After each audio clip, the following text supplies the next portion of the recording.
आप सभी लोगों को मेरा नमस्कार। और आज का वीडियो है हमारा प्रकाश का परावर्तन और प्रकाश के परावर्तन के नियम, प्रकाश का अपवर्तन और प्रकाश के अपवर्तन के नियम, इसके बारे में हम अध्ययन करेंगे।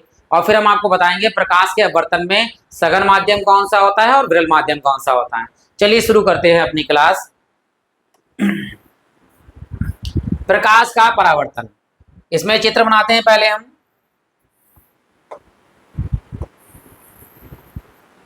ये एक आपका मिरर है, यानी दर्पण M1 और M2। दर्पण क्यों लिया? क्योंकि इसकी एक तरफ होती है पॉलिश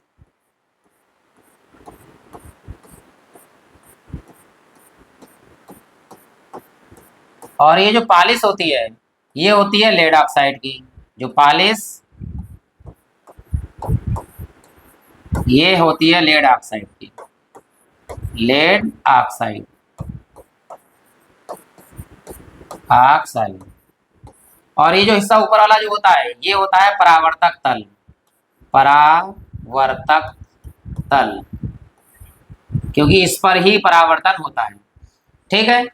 अब यहाँ पर एक अभिलंब है बीचों बीच में, इसे हम एन से नोट करते हैं। इसे बोलते हैं अभिलंब या लंब भी बोल सकते हैं, अभिलंब। ठीक। अब यदि कोई श्वेत प्रकाश की किरण यहाँ से आ रही है तो अगर ये चिकना पालिशदार तल है तो वापस उसी माध्यम में वापस लौट जाएगी। यानी ये जो किरण आ रही है इसका नाम होता है आपतित किरण, आपतित किरण। और ये टकराकर, यानी ये इस बिंदु को जो बोलते हैं, इस बिंदु को बोलते हैं आपतन बिंदु, आपतन बिंदु। और ये किरण जा रही है वापस टकराकर, तो इसे बोलते हैं परावर्तन किरण, परावर्तित किरण, परावर्तित किरण। अब यह है अविलंब। अविलंब और आपतित किरण के बीच में जो कोण बनता है, यानी ये वाला जो कोण बनता है ये होता है आई, इसे बोलते हैं आपतन कोण, आपतन कोण। और ये किरण हो गई परावर्तित किरण, और अविलंब के बीच में जो कोण बनता है इसे बोलते हैं परावर्तन कोण, परावर्तन कोण। देखिए पूरा चित्र एक बार समझाते थे फिर से। यह है अभिलंब आपका, और मान लीजिए किरण कहाँ से आ रही है, ए से आ रही है, ये टकराया बी पर और ये कहाँ निकल गई, सी पर। ठीक। तो ए बी जो है यह है आपकी आपतित किरण, और बी जो है वो है आपतन बिंदु, और बी से सी गई है यह है आपकी परावर्तित किरण, और एन बी जो है यह आपका अभिलंब है। तो इसकी परिभाषा क्या होती है?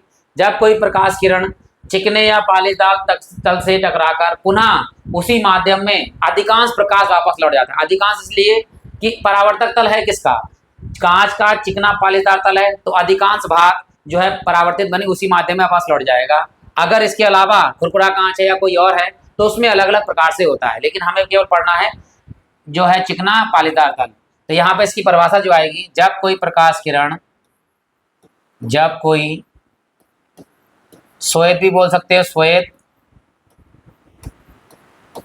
प्रकाश किरण, किरण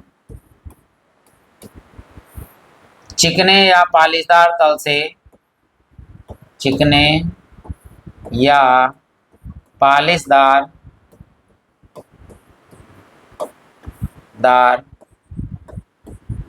पालिशदार तल से टकराकर पुनः उसी माध्यम में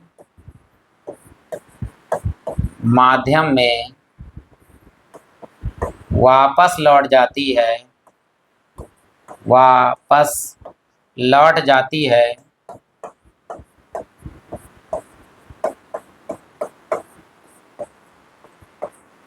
तो इस घटना को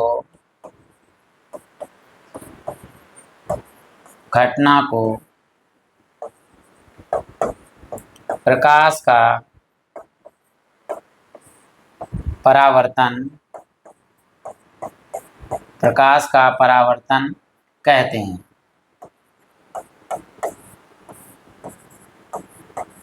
याद रखिएगा, जब कोई प्रकाश किरण चिकने या पालिशदार तल से टकराकर पुनः उसी माध्यम में लौट जाती है तो इस पूरी घटना को प्रकाश का परावर्तन कहते हैं। अब आते हैं, इसके दो नियम होते हैं, तो यहाँ उस पर पढ़ते हैं। प्रकाश के परावर्तन के नियम कितने होते हैं? प्रकाश के परावर्तन के नियम होते हैं दो। कौन कौन से होते हैं? जिसमें पहला नियम होता है आपका, जो किरण आ रही थी यानी आपतित किरण, आपतित किरण, परावर्तित किरण, परावर्तित किरण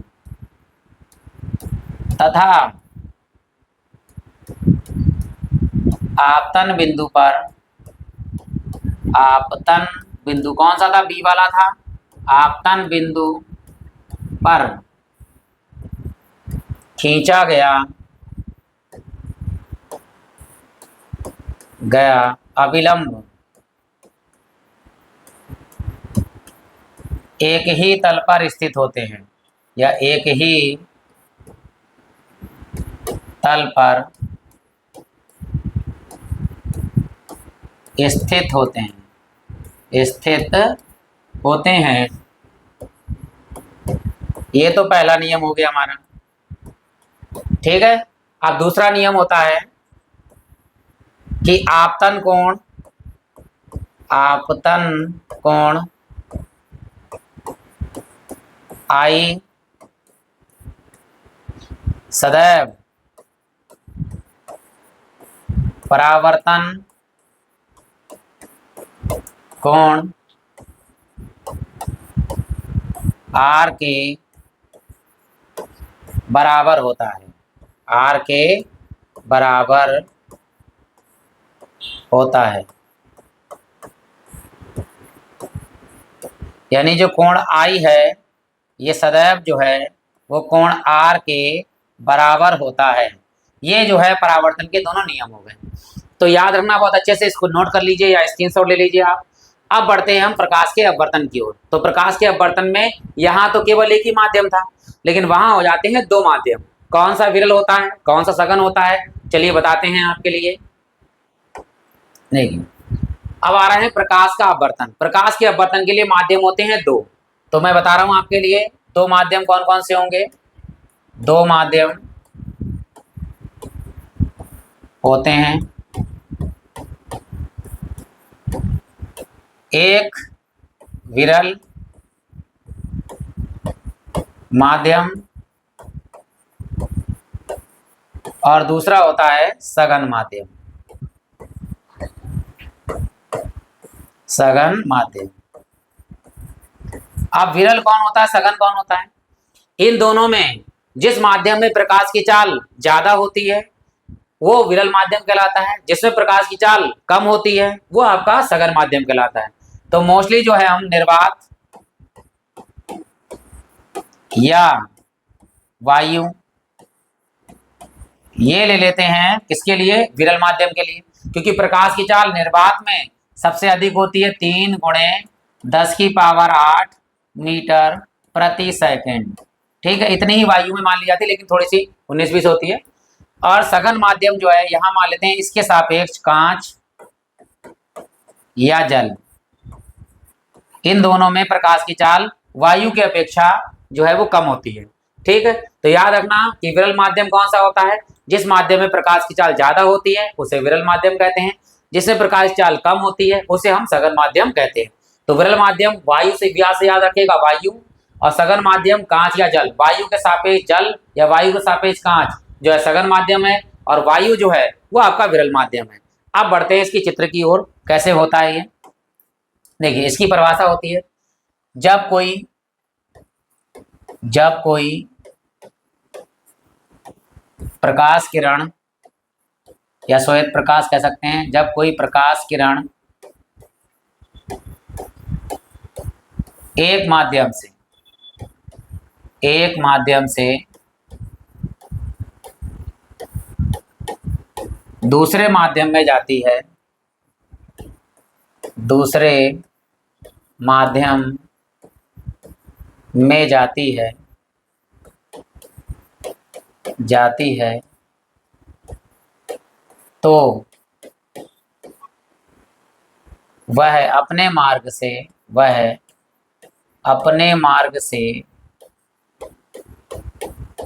से विचलित हो जाती है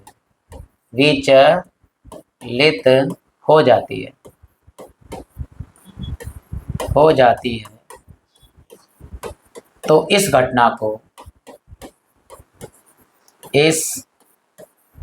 घटना को प्रकाश का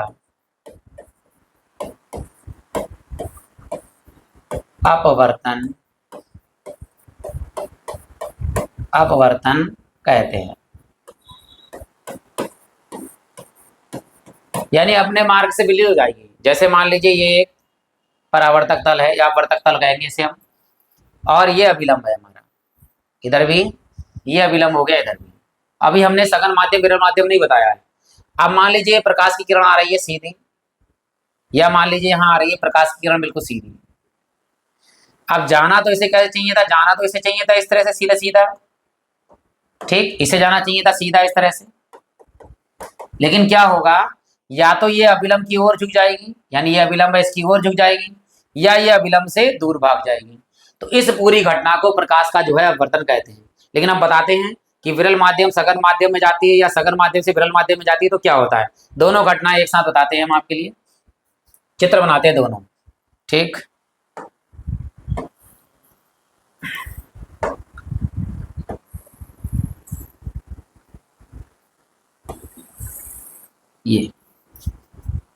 ये मान लीजिए परावर्तक तल है, अपवर्तक तल है, क्योंकि अपवर्तन हो रहा है इसमें।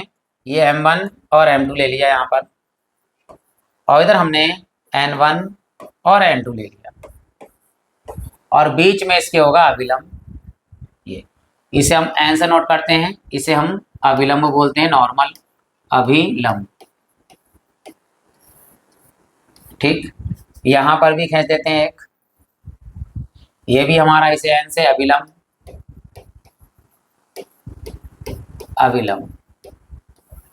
अब ये है मान लीजिए वायु, विरल माध्यम ले लिया ऊपर, विरल माध्यम, यहां हमने ले ली वायु, और इधर ले लिया हमने नीचे जो माध्यम ले लिया वो ले लिया सघन माध्यम।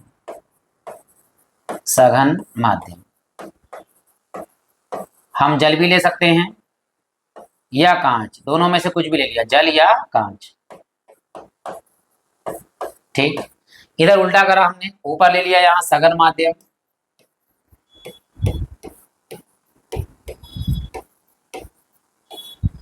जिसमें ऊपर पहुंच गया ये कांच या जल, और नीचे लिया हमने विरल माध्यम।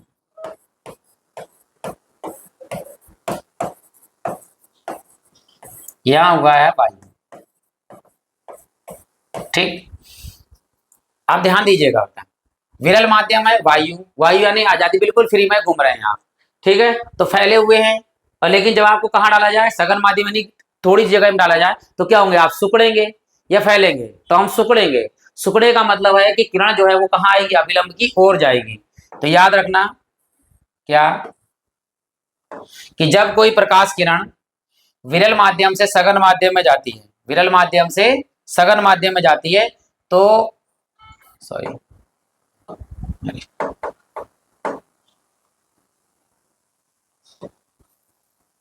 जब कोई प्रकाश किरण विरल माध्यम से सघन माध्यम आएगी तो अभिलंब की ओर झुक जाएगी। जैसे मान लीजिए ये हमारी किरण है, आपतित किरण, और जाना चाहिए था इसको सीधे सीधे इस तरह से, ठीक है। लेकिन ये कहाँ झुक जाएगी, अभिलंब की ओर चली जाएगी। यानी ये किरण आ रही है, इसे बोलेंगे हम आपतित किरण, आपतित किरण, और वो परावर्तन हो रहा था, यहाँ अपवर्तन हो रहा था, तो ये होगा अपवर्तित किरण, अपवर्तित किरण, ठीक। अब परिभाषा हो गई, जब कोई प्रकाश किरण विरल माध्यम से सघन माध्यम में जाती है तो अभिलंब की ओर झुक जाती है। तो ये जो कोण बनेगा देखिए अभिलंब के साथ आप आपतित किरण का, तो बोलेंगे आपतन कोण, आपतन कोण। नोट वही करते हैं आई से। यहां अभिलंब के साथ ये कोण बनेगा आपका, इसे आर बोलेंगे, इसे बोलेंगे अपवर्तन कोण। वहां परावर्तन था, यहाँ अपवर्तन कोण, अपवर्तन कोण। अब क्या होगा आपके लिए, आप सघन यानी आपको कम जगह में रखा है और आप आजाद हो जाए, खूब जगह में फैलेंगे तो क्या होगा, अभिलंब से दूर हट जाएंगे। जब कोई प्रकाश किरण हमारी जो है वो सघन माध्यम से विरल माध्यम में जाती है तो क्या हो जाती है, अभिलंब से दूर हट जाती है, यानी दूर चली जाएगी। यही नाम, इसका नाम होगा आपतित किरण, आपतित किरण, किरण। और ये हो जाएगी आपकी अपवर्तित किरण, अपवर्तित किरण। ठीक है, किरण। ये हो गया आपका आपतन कोण आई, और ये हो गया यहां से अपवर्तन कोण आर। ठीक, तो याद रखेंगे हम क्या, कि जब कोई प्रकाश किरण विरल माध्यम से सघन माध्यम में जाती है तो याद रखना आपतन कोण का मान बड़ा होता है और अपवर्तन कोण का मान छोटा होता है, यानी यहाँ पर जो है आई जो है वो बड़ा होगा आर से। ठीक, ये याद रखेंगे। जब कोई प्रकाश किरण सघन माध्यम से विरल माध्यम में आती है तो यहाँ पर आपतन कोण आई का मान जो है वो क्या हो जाएगा, छोटा हो जाएगा आर से। इतना याद रखेंगे। यदि आई का मान बड़ा है इसका मतलब विरल माध्यम से प्रकाश किरण जा रही है सघन माध्यम में, यदि आई का मान छोटा है तो सघन माध्यम से जा रही प्रकाश किरण विरल माध्यम में। इतना आपको बहुत अच्छे से याद रखना है। इसके भी दो नियम होते हैं तो वो भी पढ़ा देते हैं। देखिए आगे बढ़ते हैं। नहीं, प्रकाश के अपवर्तन के कितने नियम होते हैं, प्रकाश के अपवर्तन के होते हैं दो नियम। ठीक, इसमें पहला नियम क्या होता है, आपतित किरण, आपतित किरण, और यहां आएगा अपवर्तित किरण, अपवर्तित किरण, और आपतन बिंदु पर खींचा गया अभिलंब तथा आपतन बिंदु पर खींचा गया अभिलंब तीनों एक ही तल पर होते हैं, तीनों एक ही तल पर स्थिर होते हैं, स्थित होते हैं, स्थित होते हैं। पहला नियम तो ये हो जाता है। दूसरा नियम क्या है, उसमें जो प्रकाश का परावर्तन होता है उसमें कोण आई यानी आपतन कोण और अपवर्तन कोण सदैव बराबर होते हैं, लेकिन यहाँ ऐसा नहीं है। यहाँ क्या होता है देखिए, ठीक, यहाँ के आपतन कोण की ज्या, आपतन कोण की ज्या बोलते हैं साइन को, यानी साइन आई, तथा अपवर्तन कोण की ज्या यानी कि साइन आर का अनुपात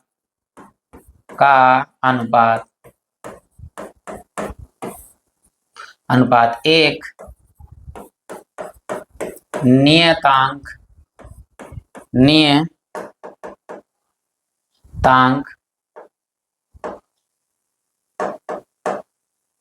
नियतांक होता है, जिसे अपवर्तनांक कहते हैं, अपवर्तनांक कहते हैं। इसे हम एन से नोट करते हैं। तो देखिए क्या होगा, यहाँ पे जो सूत्र बनेगा वो बनेगा साइन आई बटे में साइन आर का जो अनुपात है वो सदैव एन या नेतांक होगा, या हम इसे ले सकते हैं क्या, एन बराबर साइन आई बटे में साइन आर।